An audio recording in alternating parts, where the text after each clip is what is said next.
Hi, எல்லாருக்கும் வணக்கம். இது வந்து பார்த்தீங்கன்னா ஒரு 2-3 வீடியோவோட கொலாபரேஷன்னே சொல்லலாம். 2-3 சண்டேஸ் எடுத்த வீடியோஸ் தான் இது. ஸோ இந்த வீடியோவில் வந்து நான் வந்து இந்த வீடியோ பற்றி பேசுறதை விட நான் ஜென்ரலாக சில விஷயங்கள் வந்து பேச போகிறேன். ஸோ இந்த வீடியோவை ஸ்கிப் பண்ணாமல் பாருங்கள். நம்ம சேனல் உங்களுக்கு பிடிச்சிருந்தா லைக் பண்ணுங்கள், ஷேர் பண்ணுங்கள், மறக்காமல் சப்ஸ்கிரைப் பண்ணுங்கள்.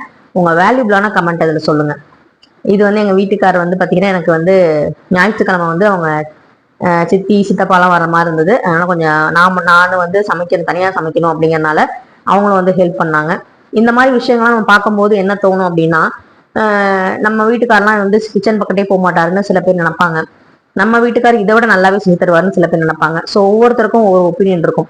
அந்த மாதிரி நம்ம வந்து யூடியூப்ல ஒரு 10 நிமிஷம் ஓடுற ஒரு வீடியோ வச்சு அவங்க வந்து இப்படிதான் அப்படிங்கிறத நம்ம எந்த ஒரு விஷயமும் நம்ம வந்து பார்த்தீங்கன்னா ஜட்ஜ் பண்ணவே முடியாது. இப்ப நான் வந்து பாத்தீங்கன்னா பூஜை பண்றது எனக்கு ரொம்ப ரொம்ப பிடிக்கும். எங்க வீட்டுக்காருக்கு வந்து பாத்தீங்கன்னா வெளியில வந்து நல்லா என்ஜாய் பண்ணணும், பூஜை பண்றது பிடிச்சாலுமே இன்னும் கொஞ்சம் என்ஜாய்மெண்ட் பண்றதும் ரொம்ப பிடிக்கும். பிள்ளைய கூட்டிட்டு வெளியே போகணும், பொண்டாட்டி எல்லாம் கூப்பிட்டு வெளியே போகணும், எப்ப பார்த்தாலும் வீட்டுக்குள்ளே அடைஞ்சு கிடக்கக்கூடாது அப்படிங்கிற மாதிரி சில விஷயங்கள் வந்து அவருக்கு தோணும். எனக்கு வந்து பாத்தீங்கன்னா வீட்டுக்குள்ள இருக்கிறதே பிடிக்கும். ஸோ 2 பேருக்குமே வந்து பாத்தீங்கன்னா இந்த விஷயத்துல ஒரு ஆப்போசிட் மைண்டா தான் இருக்கும். ஆனாலும் வந்து பாத்தீங்கன்னா ஒரே ஒரு சின்ன இடைவெளியில நம்ம வேற யாரையும் வந்து அந்த ஈகோ, அந்த கோபம் இதெல்லாம் வந்து ஃபில் பண்ண விடக்கூடாது அப்படிங்கிறதுக்காக கொஞ்சம் நான் என்ன பண்ணுவேன்னா, பூஜை பண்ணாத நாள், அந்த முக்கியமான நாள் இல்ல, சரி ஓகே இன்னைக்கு வந்து நம்ம ஃப்ரீயா தான் இருக்கோம், நார்மலான ஒரு டே தான் அப்படிங்கிற போது வெளியே போகலாம், வீட்டில் வந்து நான்வெஜ் எடுத்து சமைக்கலாம், வர்றவங்களுக்கு நல்லா கவனிக்கலாம் அப்படிங்கிற மாதிரி ஒரு டே வந்து நமக்கு வந்து செட் ஆகும் இல்லையா. அந்த மாதிரி ஒரு டே வந்து எனக்கும் செட் ஆச்சு. ஸோ நானே தான் எல்லாமே பண்ணேன் அன்னைக்கு. ஆனால் வந்து மட்டன் வந்து பார்த்தீங்கன்னா எங்கள் வீட்டுக்காரர் வந்து குழம்பு வைக்கிறதுக்கு ரொம்ப ஹெல்ப் பண்ணாரு எல்லா விஷயத்துலையும். ஸோ அந்த மாதிரி நான் வந்து பண்ணிட்டு அது சாப்பிடும் போது வந்து பார்த்தீங்கன்னா எனக்குமே ரொம்ப, அவங்க சாப்பிட்றத பார்க்கும்போது எனக்கும் ரொம்ப ரொம்ப சந்தோஷமா இருக்கும். இந்த மாதிரி விஷயங்களும் வந்து பார்த்தீங்கன்னா நமக்கு வந்து ஒரு ரிலாக்ஸான ஒரு டேவா வந்து அமைஞ்சிருக்கும். அது மட்டும் இல்லாம நமக்கு வந்து வெளியே போறது எனக்கு வந்து சுத்தமா பிடிக்காது. வீட்டிலேயே வந்து இருக்கணும், வீட்டை வந்து பார்க்கணும், என்னென்ன வேலை இருக்கோ அதெல்லாம் பார்க்கணும் அப்படிங்கிற மாதிரி ஒரு விஷயம் வந்து தோணும். ஏன் அப்படின்னு சொல்றேன்னா, நம்மளோட பொருளாதார சூழ்நிலை வந்து பாத்தீங்கன்னா ரொம்ப வந்து ஹை லெவல்ல இல்லைங்கிறது எனக்கு தெரியும். மேபி வெளியே இருந்து பாக்குறவங்களுக்கு நம்ம வந்து கார்ல போறோம், அதாவது வந்து பாத்தீங்கன்னா வீடு கட்டியிருக்கோம், நம்ம வந்து பிசினஸ் பண்றோம், நகை போட்டிருக்கோம் அப்படிங்கிற மாதிரி தோணும். இந்த நகையை வந்து பாத்தீங்கன்னா நான் வந்து பாதுகாப்பா வச்சுக்கிறதுக்கு முக்கியமான காரணம், நகை சேர்க்கறதுக்கு முக்கியமான காரணம், இன்கேஸ் நாளைக்கு எதுவும் ஒரு பொருளாதார நிலை வந்து நமக்கு ஒருவேளை சரிவு ஏற்படுது அப்படின்னா நம்ம போய் யார்ட்டையும் கை கட்டி நிக்க கூடாது அப்படிங்கிறதுக்காக தான் முக்கியமா வந்து சேர்க்கறது. நான் அதை ஆடம்பரமா போட்டுக்கிறத விட நான் வந்து அதை சேர்க்கறதுக்கு முக்கியமான காரணம் இதுதான். அதே மாதிரி சாப்பாடு விஷயத்துல வந்து பாத்தீங்கன்னா நம்ம வந்து ரொம்ப கஞ்சித்தனமா வந்து இருக்கக்கூடாது அப்படின்னு நினைப்பேன். அவருக்கு என்ன பிடிக்குது, வீட்டுக்கு எங்க கெஸ்ட் யாராவது வந்தா கூட அவங்க என்ன சாப்பிடுவாங்கன்னு கேட்டுதான் நாங்க வந்து செய்வோம். அது நம்மளால செய்ய முடியாட்டி கூட நம்ம எப்படியாவது அவங்க பிடிச்சத வந்து ஹோட்டல்ல வாங்கி தரணும் அப்படிங்கிற மாதிரி நினைக்கிற ஆள் நாங்க. 2 பேருமே அந்த விஷயத்துல அப்படிதான். நல்லா சாப்பிடணும், சாப்பிட்ற விஷயத்துல கஞ்சித்தனம் பார்க்க கூடாது அப்படின்னு நினைப்போம். ஸோ அதனால வந்து பாத்தீங்கன்னா அதுக்கு செலவு பண்றதுங்கிறது எனக்கு வந்து அது வந்து தடை போட மாட்டேன். ஏன்னா நம்ம இந்த வயசுலயே கொஞ்சம் நல்லா சாப்பிட்டு நல்லா இது பண்ணாதான் நம்ம வந்து பாத்தீங்கன்னா ஃபியூச்சர்ல நம்மளால சாப்பிட முடியாத விஷயங்கள்லாம் வரும். அப்போ வந்து இதெல்லாம் சேர்க்க, உப்பு கம்மியா சேருங்க, காரம் கம்மியா சேருங்க, அந்த மாதிரி விஷயங்கள்லாம் நடக்கும்பொழுது நம்ம வந்து சரி ஓகே நம்ம தான் எல்லாமே சாப்பிட்டோமே, இனிமே வந்து சாப்பிடாம இருந்தா ஒன்றும் தப்பு இல்லை அப்படிங்கிற மாதிரி மைண்ட் வந்து தோணும். ஸோ அதே மாதிரிதான் வந்து பாத்தீங்கன்னா இந்த மாதிரி விஷயங்கள் போகும். நெக்ஸ்ட் வந்து பாத்தீங்கன்னா எனக்கு வந்து சினிமா போறது, சினிமா பாக்குறது இதெல்லாம் பிடிக்காது. ஆனா வந்து பாத்தீங்கன்னா ஒரு சில படங்கள் வந்து பார்த்தா பிடிக்கும் அப்படின்னு நானே வந்து பிக்ஸ் பண்ணிக்குவேன், இந்த படத்துக்கு போகலாம் அப்படிங்கிற மாதிரி. இன்னொரு விஷயம் என்னன்னா, யோகி வந்து பாத்தீங்கன்னா ஒரே பையன், வீட்டுல வந்து அவனுக்கு தம்பியோ தங்கச்சியோ கிடையாது. ஸோ அந்த வந்து லோன்லினஸ் வந்து பாத்தீங்கன்னா அவனுக்கு வந்து பெருசா வந்து அஃபெக்ட் ஆகாத அளவுக்கு நாங்க 2 பேருமே வந்து பாத்தீங்கன்னா ரொம்ப வந்து அவங்க டைம் ஸ்பெண்ட் பண்ணுவோம், எங்க போனாலும் கூட்டிட்டு போவோம், தனியா வந்து விட்டுட்டு போறது கிடையாது. அதே மாதிரி அவனை வந்து பாத்தீங்கன்னா ரொம்ப வந்து ஜாலியா விளையாடுறது, அதே மாதிரி கண்டிக்கிற நேரத்துல கண்டிக்கிறது, அந்த மாதிரி விஷயங்கள் எல்லாமே வந்து நாங்க பண்றதுனால அவன் வந்து எங்களை வந்து அவ்வளவு மிஸ் பண்ணதுன்னு சொன்னதே கிடையாது. எப்ப பார்த்தாலும் வந்து கூட தானே இருக்கீங்க அப்படிங்கிற மாதிரிதான் ஒரு மைண்ட் வந்து அவனுக்கு இருக்கும், மைண்ட் வைஸ் கேட்கும். ஸோ நம்மளை ஃப்ரீயா விட்டாதான் என்ன அப்படிங்கிற மாதிரிலாம் கூட யோசிப்பானா என்னன்னு தெரியல. ஸோ எனக்கு வந்து பாத்தீங்கன்னா அந்த மாதிரி வந்து எங்களுக்கு குழந்தைய வந்து பாத்தீங்கன்னா ரொம்ப வந்து நம்ம டைம் ஸ்பெண்ட் பண்ணணும் அப்படிங்கிற மாதிரியும் இருக்கும். ஸோ அதனால வந்து பாத்தீங்கன்னா அவனுக்கு வந்து மாசத்துக்கு ஒரு தடவை இந்த மாதிரி வெளியே கூட்டு போறது, அவனுக்கு பிடிச்ச விஷயங்களை செய்யறது, இந்த மாதிரி விஷயங்களும் இருக்கும். இது எல்லாமே நான் யூடியூப்ல வந்து அப்லோட் பண்ணும்போது இன்னொருத்தங்க பாக்குறவங்க என்ன நினைப்பாங்கன்னா, நம்ம குழந்தைய வந்து இப்படி பண்ண முடியலையே, இப்படி பார்க்க முடியலையே கூட சில பேருக்கு தோணும். இல்ல இவதான் உலகத்திலேயே அதிசயமா வந்து கல்யாணம் பண்ணிருக்கா, குழந்தை பெற்றிருக்கா, இந்த மாதிரி விஷயங்கள்லாம் காட்டுறா, இவதான் சமைக்கிறா, இவங்க வீட்டுல இவ்வளவு சாப்பிடுறாங்க அப்படிங்கிற மாதிரி சில பேர் வந்து நெகட்டிவாவும் தோணலாம். ஆனா நான் என்ன சொல்றேன் அப்படின்னா, இந்த மாதிரி நான் விஷுவலைஸா நான் காமிக்கல அப்படின்னா என் வீடியோ யாராவது பார்ப்பாங்களான்னு கேட்டால் கண்டிப்பாக பார்க்க மாட்டாங்க. ஏன்னா எனக்கு வந்து பிடிச்சி என்னோட வீடியோவை பார்க்குறவங்க விட நான் என்ன பண்ணுறேன், நான் என்ன மாதிரி அப்டேட் பண்ணிட்டு இருக்கேன், என் வீட்டை எப்படி வச்சிருக்கேன் அப்படின்னு சொல்லி ரொம்ப வந்து கண்குத்தா பாக்குறாங்க பாத்தீங்களா, அவங்க தான் வந்து அதிகம். அதாவது எனக்கு தெரிஞ்சவங்க தான் வந்து இதை நிறைய பேர் பார்ப்பாங்க. ஆனா கமெண்ட் பண்றவங்கன்னு பார்த்தா ரொம்ப ரொம்ப கம்மியா இருப்பாங்க நல்ல கமெண்ட். அதுவும் வந்து பாத்தீங்கன்னா நல்ல கமெண்ட் தான் எனக்கு மோஸ்ட்லி வருது. அதுலயும் வந்து பாத்தீங்கன்னா ஒரு சிஸ்டர் தொடர்ந்து பண்ணிக்கிட்டே இருப்பாங்க, அவங்க எனக்கு ரொம்ப பிடிக்கும்.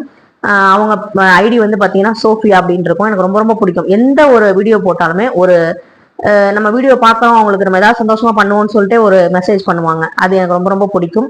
யாருன்னே அவங்களுக்கு எனக்கு வந்து அவங்க யாருன்னே தெரியாது. ஆனா அந்த கமெண்ட் போறதுனால எனக்கு அவங்க ரொம்ப ரொம்ப பிடிச்சி போச்சு. அவங்கள வந்து நான் என்ன சொன்னேன்னா, எங்க இருந்தாலும் அவங்க நல்லா இருக்கணும், நல்லா நமக்காக வந்து நம்மளை சந்தோஷப்படுத்துறாங்க, அவங்களும் சந்தோஷமா இருக்கணும் அப்படிங்கிற மாதிரி இன்ன வரைக்கும் நான் நினைச்சிட்டு இருப்பேன். ஸோ வந்து பாத்தீங்கன்னா இந்த மாதிரி விஷயங்கள் எனக்கு தோணும். நம்மளை பாக்குறவங்களுக்குலாம் வந்து அப்படியே பாசிட்டிவா தோணும்னு நான் சொல்ல முடியாது. இவளுக்கு என்ன ஜாலியா இருக்கா, எங்க போனாலும் கார்ல அவங்க வீட்டுக்காரர் கூட்டு போறாரு அப்படிங்கிற மாதிரி விஷயங்கள்லாம் தோணும். இப்ப காரு ஆட்டோ இதெல்லாம் வந்து பாத்தீங்கன்னா ரொம்ப நார்மல் ஆயிடுச்சு. இப்ப நம்ம பெங்களூர்லாம் போனோம்னு வச்சுக்கோங்களேன், பெரிய பெரிய ஒரு கார் கூட நம்ம வந்து மார்க்கெட் போனோம் அப்படின்னா 100 ருபீஸ் கூட நம்ம போயிருக்கலாம். அந்த மாதிரி வந்து டெவலப் ஆயிடுச்சு. வாகனங்களோட எண்ணிக்கை வந்து அதிகமாகறனால, மக்களோட தேவைகளும் அதிகமா இருக்கனால ஈஸியா வந்து அது கிடைக்கிறனால நம்ம யூஸ் பண்ணிக்கிறோம். ஒரு 200 ரூபாய் 300 ரூபாய் கொடுத்து நம்ம திருச்சிக்கு வந்து ஒரு ரெட் டாக்ஸில வந்து போறோம் அப்படின்னா அது போக முடியுது. அப்படிங்கும் போது நம்ம 3 பேரும் சேஃபா போறதுல ஒன்றும் தப்பு இல்லை அப்படிங்கிற மாதிரி இருக்கும்.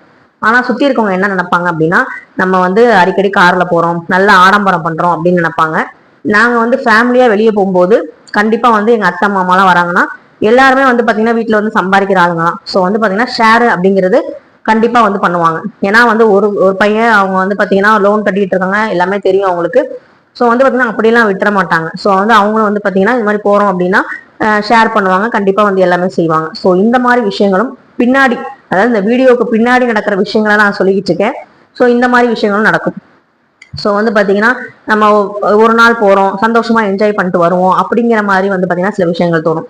இது எல்லாமே யூடியூப்ல அந்த வீடியோவுக்கு பின்னாடி பிஹைண்ட்ல நடக்கிற விஷயங்கள், இவ்வளவு விஷயங்கள் இருக்கு.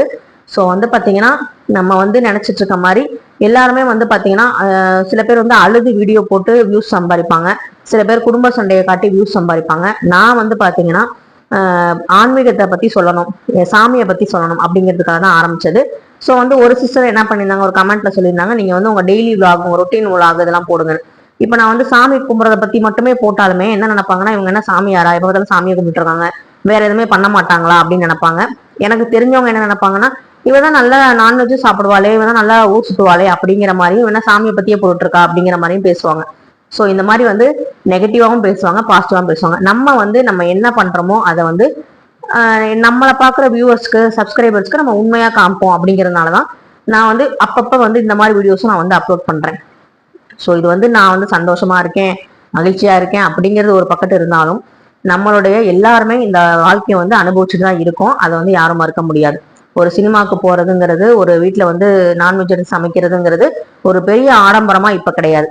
ஆனா நம்ம அதுக்கும் தாண்டி நம்ம வீட்டுல வந்து மத்தவங்க பண்றதை பார்த்து இவங்க இதை பண்றாங்க, இந்த பொருள் அவங்க வீட்டுல இருக்கு, அது நமக்கு தேவையா தேவை இல்லையா அப்படின்லாம் யோசிக்காம அதை வாங்குறோம் பாத்தீங்களா, அப்பதான் வீட்டுல வந்து ப்ராப்ளம் வந்து ஸ்டார்ட் ஆகுதுங்கிறது தான் என்னுடைய கருத்து. ஸோ நான் வந்து பாத்தீங்கன்னா விளக்கு, வெத்தலை தீபம்னா அதுக்கு 6 விளக்கு வச்சு சுத்தி வச்சு விற்பாங்க பாத்தீங்களா, வேல் வச்சு, அந்த விளக்கு நம்மள்ட்ட இல்லை. நான் வந்து அகல் விளக்குல தான் வெத்தலை தீபம் வந்து போடுறேன். அதே மாதிரி என்கிட்ட இருக்கிற வெள்ளி விளக்கு, பித்தளை விளக்கு இதை தான் வந்து நான் யூஸ் பண்றேன். குலதெய்வ விளக்கு வந்து எத்தனை பேர் ஏத்துவாங்கன்னு தெரியாது, ஆனா நான் வந்து ஏத்திக்கிட்டு இருக்கேன். அதே மாதிரி எனக்கு வந்து வெளியில போய் இன்னைக்கு வந்து பிரியாணி சாப்பிடணும்னு தோணா கண்டிப்பா வந்து பிரியாணி எங்க வீட்டுக்கார்ட்ட கேட்டா வாங்கி தருவாங்க, நான் சாப்பிடுவேன். இன்னைக்கு வந்து எனக்கு சாப்பிடவே வேணாம், இன்னைக்கு வந்து நான் விரதம் இருக்கேன் அப்படின்னா கண்டிப்பா நான் வந்து விரதம் இருப்பேன், அதுக்கும் வந்து கோஆபரேட் பண்ணுவாங்க. ஸோ இந்த மாதிரி வந்து நமக்கு பிடிச்ச விஷயங்களை நம்மளை வந்து செய்ய விடுறதும், பிடிக்காத விஷயங்களை பண்ணாம வைக்கிறதுமே வந்து பாத்தீங்கன்னா ஒரு பெரிய சுதந்திரம் தான் நான் நினைக்கிறேன். அந்த சுதந்திரம் தான் வந்து பாத்தீங்கன்னா நம்மளா வந்து பாத்தீங்கன்னா கிரியேட் பண்றது. நம்ம கொடுத்த விஷயத்த நம்ம வீட்டுக்கார ஒருத்தர் சம்பாதிக்கிறாரு அப்படின்னா அந்த விஷயத்த நம்ம எப்படி வந்து செலவு பண்றோம், எப்படி வந்து சேமிக்கிறோம், அவங்களுக்கு வந்து நம்ம எந்த ஒரு கஷ்டத்தையும் பெருசா கொடுக்காம, மன கஷ்டமும் சரி பண கஷ்டமும் சரி ரொம்ப வந்து ஆடம்பர செலவுகள் எதுவுமே பண்ணாம நம்ம பாட்டுக்கு நம்ம வேலையை பார்த்துக்கிட்டு இருந்தோம்னா நம்ம கேட்காமலே நிறைய விஷயங்கள் வந்து கிடைக்குது அப்படிங்கிறத நான் வந்து உணர்ந்திருக்கேன்.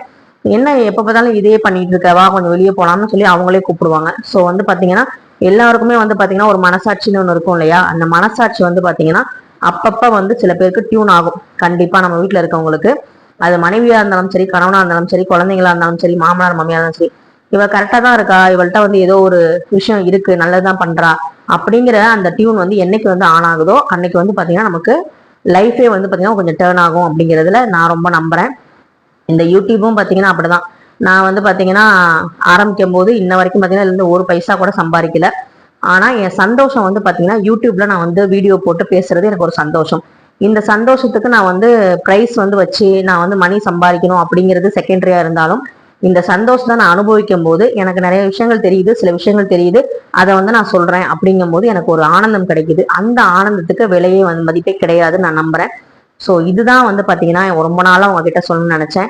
ஸோ யாரா இருந்தாலும் சரி, இந்த வீடியோ வந்து பார்க்கும்போது உங்களுக்கும் இந்த மாதிரி விஷயங்கள்லாம் தோணியிருக்கும். கண்டிப்பா வந்து உங்க கமெண்ட்டை வந்து சொல்லுங்க. மற்றவங்கள பார்த்து நம்ம வந்து வாழ்றதை விட நம்ம சந்தோஷமா இருக்கமான்னு நம்ம ஆள் மனசுல கேட்டோம்னா அதுவே பதில் சொல்லும் நம்ம எப்படி வாழ்ந்துட்டு இருக்கோம் அப்படின்னு. ஸோ இந்த வீடியோ மூலமா நான் சொல்ல வர்றது ஒன்னே ஒண்ணுதான். சந்தோஷங்கிறது நம்ம மனசை பொறுத்தது. அந்த மனசு என்ன சொல்லுதோ அதுதான் உண்மை. நம்ம சந்தோஷமா இருக்கணும்னு உங்க மனசு சொன்னுச்சு அப்படின்னா கண்டிப்பா நீங்க சந்தோஷமா தான் இருக்கீங்க, அது எங்க இருந்தாலும் சரி. இந்த வீடியோ உங்களுக்கு பிடிச்சிருந்தா லைக் பண்ணுங்க, ஷேர் பண்ணுங்க, மறக்காம சப்ஸ்கிரைப் பண்ணுங்க. உங்க கருத்துக்களையும் கமெண்ட் செக்ஷன்ல கண்டிப்பா சொல்லுங்க. நெக்ஸ்ட் வீடியோல பார்க்கலாம். நன்றி.